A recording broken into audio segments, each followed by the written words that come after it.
क्या आपको पता है भारत की संसद में महिलाओं को 33% रिजर्वेशन देने वाला बिल पास होते होते रह गया।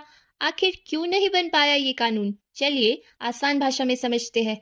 भारत में लंबे समय से मांग रही है कि महिलाओं को राजनीति में प्रतिनिधित्व मिले।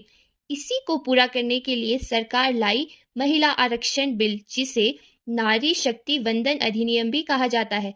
इस बिल के तहत लोकसभा और राज्य विधानसभाओं में 33% सीट आरक्षण करने का प्रस्ताव लाया गया, यानी हर 3 सीट में से 1 सीट महिला उम्मीदवार के लिए होगी।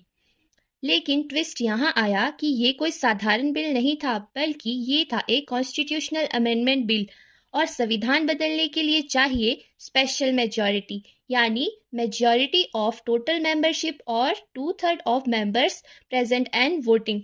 क्या हुआ संसद में? जब वोटिंग हुई, बिल को समर्थन मिला, लेकिन जो ये 2/3 बहुमत है वो पूरा नहीं हो पाया, यानी बिल पास नहीं हो सका। विरोध क्यों हुआ?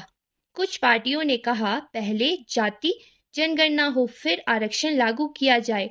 कुछ ने डीलिमिटेशन को लेकर सवाल उठाए।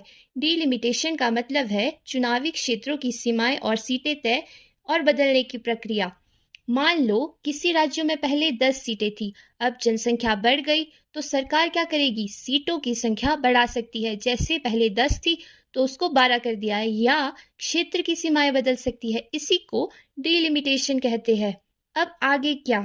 सरकार ने साफ कह दिया, हम इस बिल को फिर से लाएंगे। मतलब कोशिश अभी खत्म नहीं हुई, आने वाले समय में फिर से पास हो सकता है।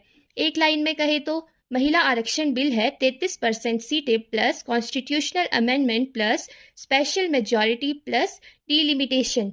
महिलाओं को बराबरी देने का हक देने की ये लड़ाई अभी जारी है। अब देखना ये है कि अगली बार क्या इतिहास बनता है या फिर से इंतजार बढ़ता है। जिससे मेजॉरिटी का मतलब नहीं पता, उनके लिए मैं वीडियो का लिंक डाल दूंगी।